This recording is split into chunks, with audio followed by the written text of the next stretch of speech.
to current events for September 21, 2019. The first story today out of the Department of Homeland Security.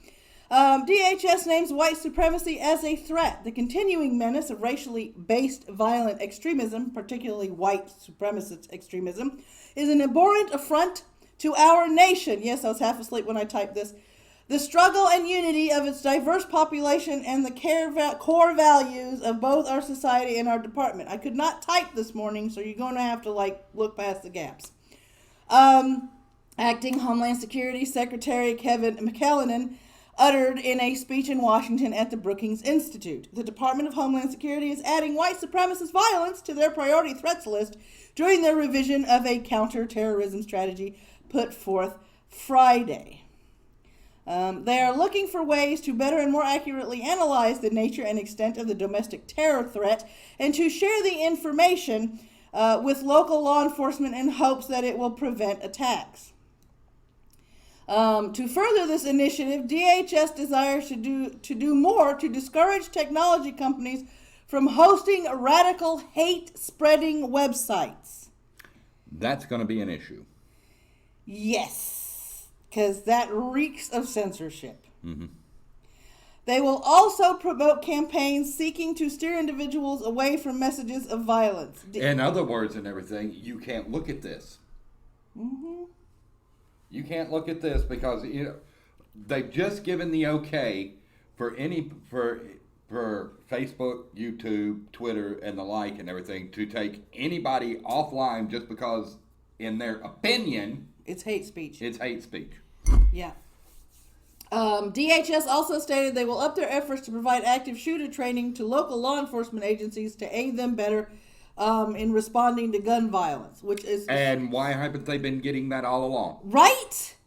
The FBI reports an increase in the people killed due to domestic terrorists in the past few years, citing the number as being larger than the number of foreign terror attacks. More homegrown terrorists are being enacted than from terror attacks. More homegrown terror attacks are being enacted than ones from abroad. Chris Wray, FBI director, informed Congress that the majority of the domestic terror attacks have been motivated by race and by white supremacists more often than not. In 2017, DHS formally classified anti-fascist group actions as domestic terrorist acts. This classification was actually placed upon the group in 2016. So why don't we see any feds present in Portland when they come out? I don't know. And I think they should be pressured to do something about them.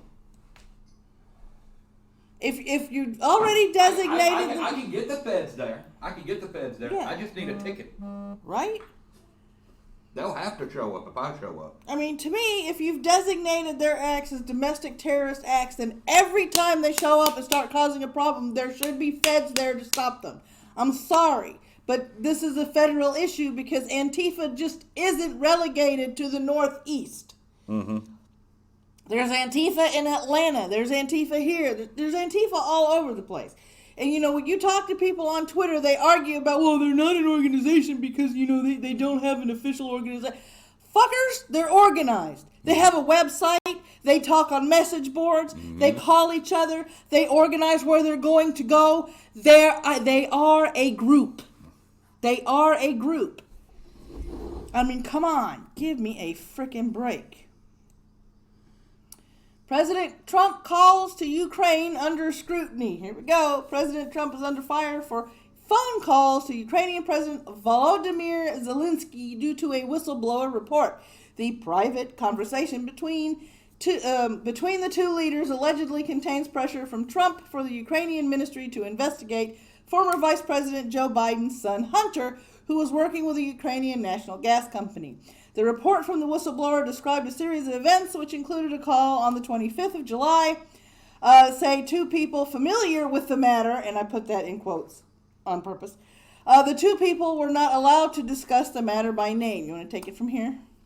Democrats are also looking into activities of Rudy Giuliani. I told you I couldn't type this morning. You heard me going, I can't type. Yeah. Okay. In regards to any pressuring that may have occurred involving Hunter's investigation. The Wall Street Journal has claimed President Trump tried to push the Ukrainian president to work with Giuliani 8 times. CNBC reported this too came from people familiar with the matter.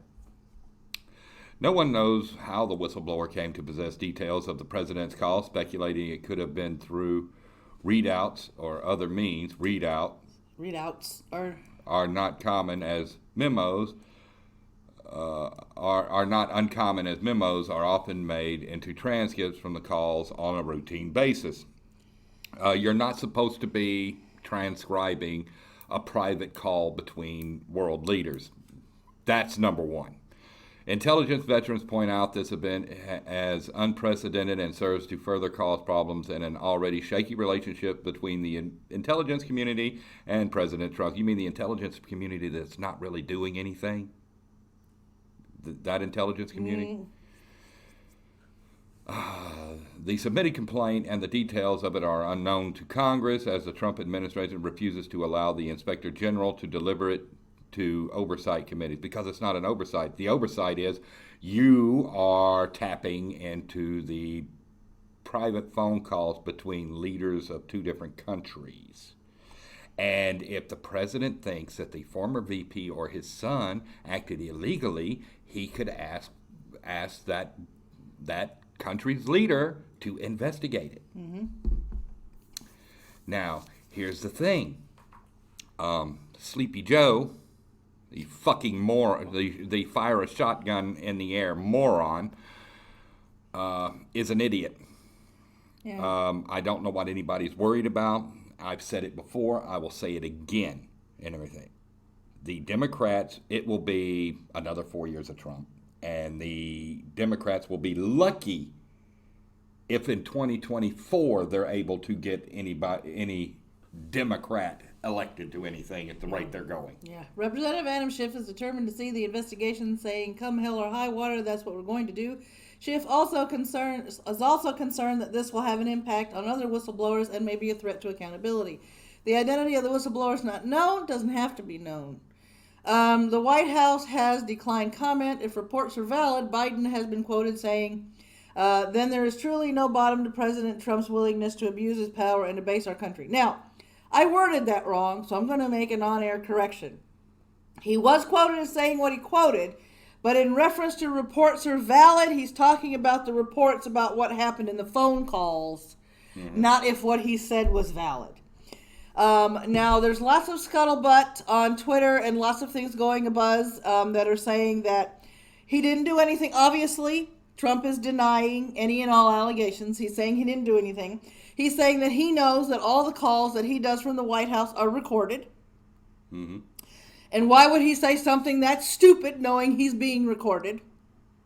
When we know when he talks off the cuff, he tends to ramble like a 4-year-old.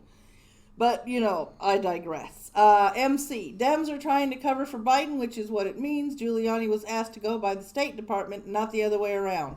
Who believes Congress doesn't have full transcripts already? Yeah, they probably do. They probably do. I mean, to think that they don't is naive, because at this point we already know how corrupt the Democratic Party is in Washington. I mean, tinfoil hat or not, we know, because for the past almost 4 years now, they've been trying to impeach a president for no particular reason because he hasn't broken any laws. They keep trying to catch him doing shit that he ain't doing. Yeah. It's a comedy of errors. And it just shows their incompetence. Yeah. And everything. They bet everything on Hillary and had a lot going on there. It's, okay, Democratic Party. Even if you manage to get Trump out, newsflash for you, Pence is going to be the sitting president. You're not just going to be able to stick a Democrat up there. No. Well, it's like as soon as he got elected, they forgot how the government works. Mm-hmm. They want to do petitions to repeal laws. You're in the legislature. Yes, I'm talking about Kamala Harris. You're in the legislature. You're a fucking lawyer, for Christ's sake. You should know how the law works. Just because Trump's in office and you don't want him in office doesn't mean that you put a fucking vacuum cleaner into your ear and suck your fucking brain out and be a stupid idiot for 4 years. Jeez. I'm enjoying the idiocy. Leave me alone. You heard it here. He's enjoying the idiocy. And that's another video down. If you liked it, there's this. If you didn't like it, there's that. There's a subscribe button if you haven't subscribed yet. If you're not sure, there's more content you can watch before you make that all-powerful decision of clicking the red bell and making it go dark. There's also a bell that's just about as fickle as a pregnant woman in a candy aisle when she's got a craving or she's hungry. And because it only works whenever it feels like it. But the bell's there. In the description below is all the ways that you can support this channel, as well as links to blogs and other channels and so on and so forth. So, until next time, guys, take care of yourselves.